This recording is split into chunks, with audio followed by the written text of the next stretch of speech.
सुप्रभात बच्चों, मैं रजनी शर्मा फिर से उपस्थित हुई हूँ आपके सामने एक नया वीडियो लेकर।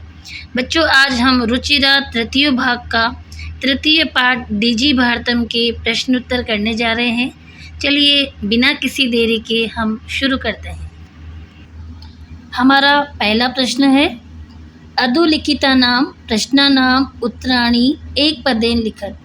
नीचे लिखे हुए प्रश्नों के उत्तर एक पद में लिखें। पहला प्रश्न है हमारा, कुत्र डिजिटल इंडिया इत्यस्य चर्चा भवति।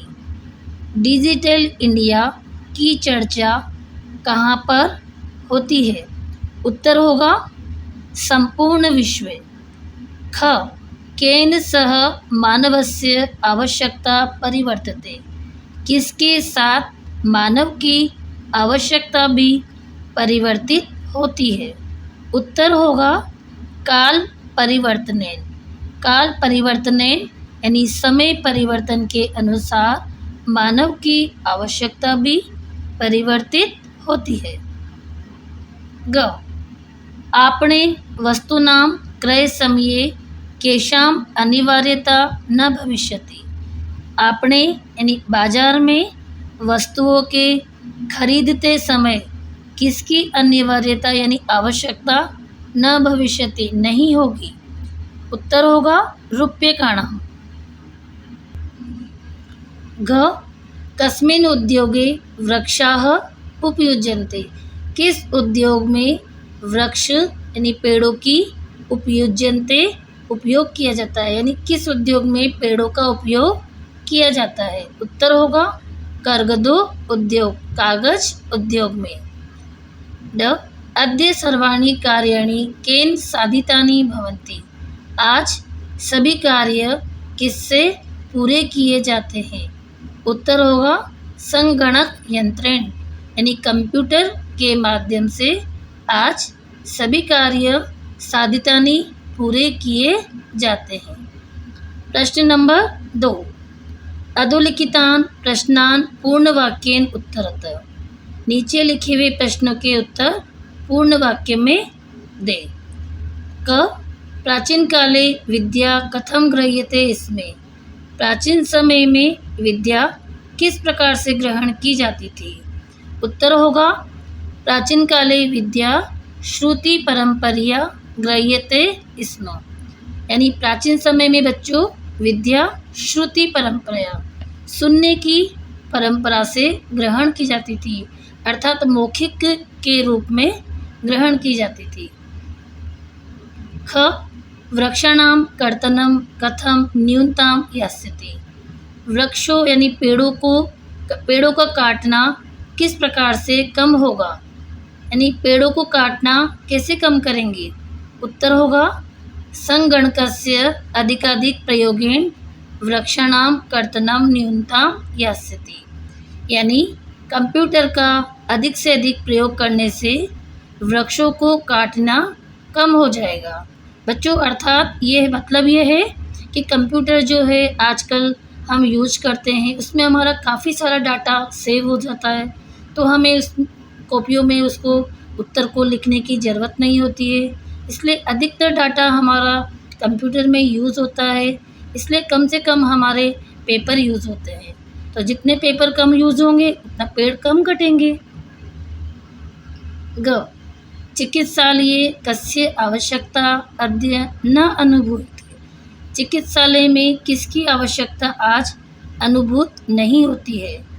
चिकित्सालय मतलब कोई भी इलाज अगर हम कराते हैं तो आज हमें रुपयों की ज़रूरत नहीं होती है, क्योंकि आजकल कैशलेस ट्रांजैक्शन होता है। ग, वयम कस्याम दिशि अग्रेसराम। हम सब किस दिशा की ओर बढ़ रहे हैं?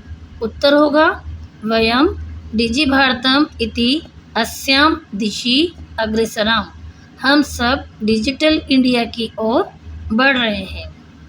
वस्त्रपुटके केषाम् आवश्यकता न भविष्यति। वस्त्रपुटके यानी कपड़ों की जो जेब होती है उसमें किसकी आवश्यकता नहीं होती है, नहीं होगी? उत्तर होगा रूप्यकाणां, रुपयों की। प्रश्न नंबर 3, रेखांकित पदानि अधिकृत्य प्रश्न निर्माणं कुरुत। रेखांकित पदों को आधार बना करके प्रश्नों के निर्माण करें।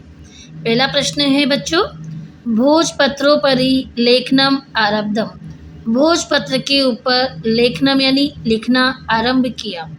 प्रश्न बनेगा, भोजपत्रोपरि किम आरब्धम। ख, लेखनार्थम कर्गदस्य आवश्यकताया अनुभूतिः न भविष्यति। प्रश्न बनेगा, लेखन के लिए कागज की आवश्यकता अनुभव नहीं होगी, तो लेखनार्थ कस्य आवश्यकताया अनुभूतिः न भविष्यति। ग, विश्राम गृहेषु कक्षं सुनिश्चितं भवेत्। विश्राम गृह में कक्ष सुनिश्चित हो। प्रश्न बनेगा, कुत्र कक्षम सुनिश्चितम भवेत्। बच्चों यहाँ पे सप्तमी विभक्ति है, सप्तमी का बहुवचन, तो क शब्द का सप्तमी का बहुवचन बनेगा केषु। तो किसमें यानी कहाँ पर कक्ष सुनिश्चित हो। तो प्रश्न बनाते समय आप केषु भी लिख सकते हैं और कुत्र भी लिख सकते हैं। सर्वाणि पत्राणि चल दूरभाष यंत्रे सुरक्षितानि भवन्ति। सभी पत्र मोबाइल पर सुरक्षित होते हैं। प्रश्न बनेगा, सर्वाणि पत्राणि कस्मिन् सुरक्षितानि भवन्ति। सभी पत्र कस्मिन् यानी किसमें सुरक्षित होते हैं। वयम उपचारार्थ चिकित्सालयं गच्छामः। हम सब उपचार के लिए चिकित्सालय जाते हैं। प्रश्न बनेगा, वयम किमर्थं चिकित्सालयं गच्छामः। हम सब किस लिए चिकित्सालय जाते हैं। प्रश्न नंबर 4, उदाहरण मनुसृत्य विशेषण विशेष्यमेलनं कुरुत। यथा विशेषण विशेष्य। बच्चों, विशेषण शब्द वो होते हैं जो संज्ञा व सर्वनाम की विशेषता बताते हैं, और विशेष्य शब्द वे होते हैं जिनकी विशेषता विशेषण शब्द बताते हैं। बच्चों, इस प्रश्न में 2 जगह पर गलत है। इसे यहाँ काले लिखा हुआ है, ये गलत है, और यहाँ पर कार्याणी लिखा हुआ है, ये गलत है। तो इस प्रश्न को मैं आपको अलग से पढ़ाती हूँ। अलग से देखिए बच्चों, मौखिक को मैच करेंगे हम ज्ञान से, यानी मुंह से बोला हुआ ज्ञान, मौखिक ज्ञान। मनोगता, मन में आए हुए भाव।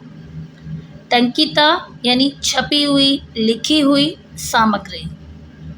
महान उपकार, बड़ा उपकार। मुद्राविहीन भाव। मुद्राविहीन में आएगा बच्चों विनिमय, यहाँ मैंने नहीं किया। मुद्राविहीन विनिमय यानी मुद्रा से रहित लेन देन, अर्थात कैशलेस ट्रांजैक्शन।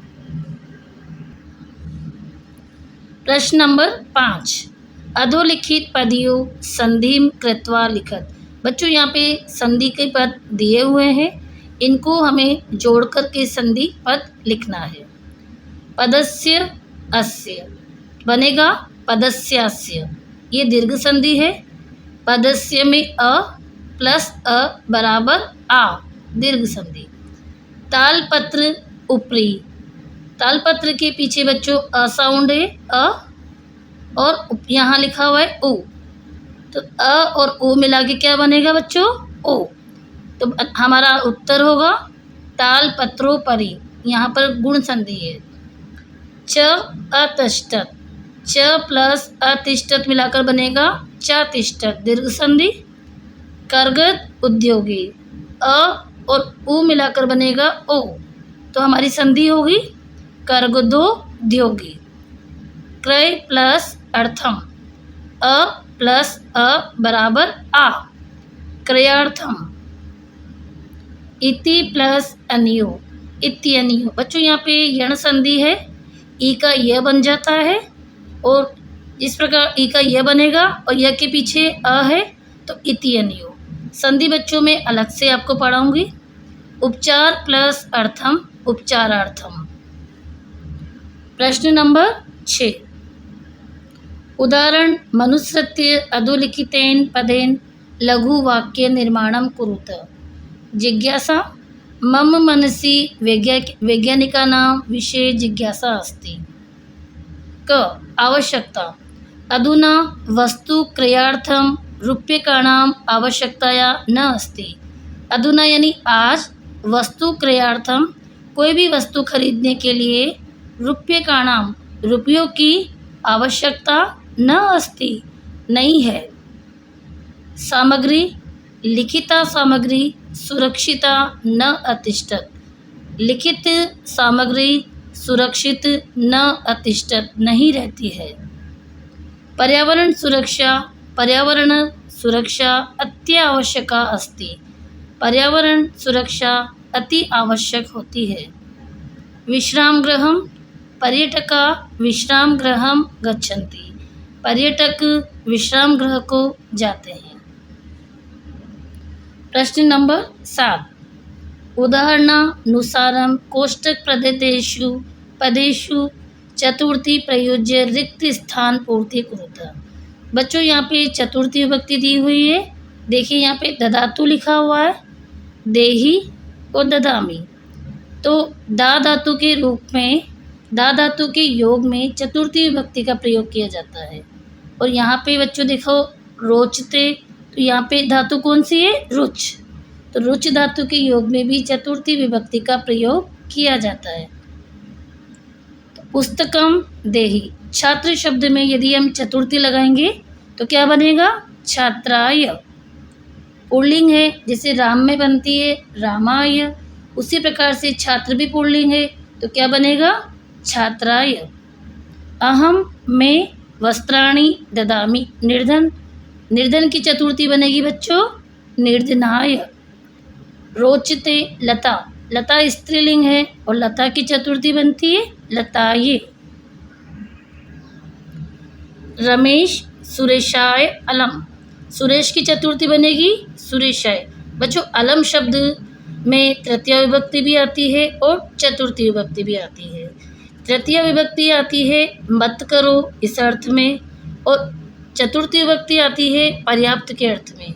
यानी तृतीया विभक्ति में जैसे अलम विवादेन, विवादेन में यहाँ पर तृतीय विभक्ति है, यानी कि झगड़ा मत करो, यानी मना करने के अर्थ में तृतीय विभक्ति आती है, और पर्याप्त के अर्थ में यहाँ पर अलम में चतुर्थी विभक्ति आती है। तो हमारा वाक्य बनेगा रमेश सुरेशाय अलम, रमेश सुरेश के लिए पर्याप्त है। नमः शब्द के योग में चतुर्थी विभक्ति आती है बच्चों, तो अध्यापक में चतुर्थी लगाएंगे तो बनेगा अध्यापक है। तो बच्चों ये पाठ हमारा समाप्त हो गया है। धन्यवाद।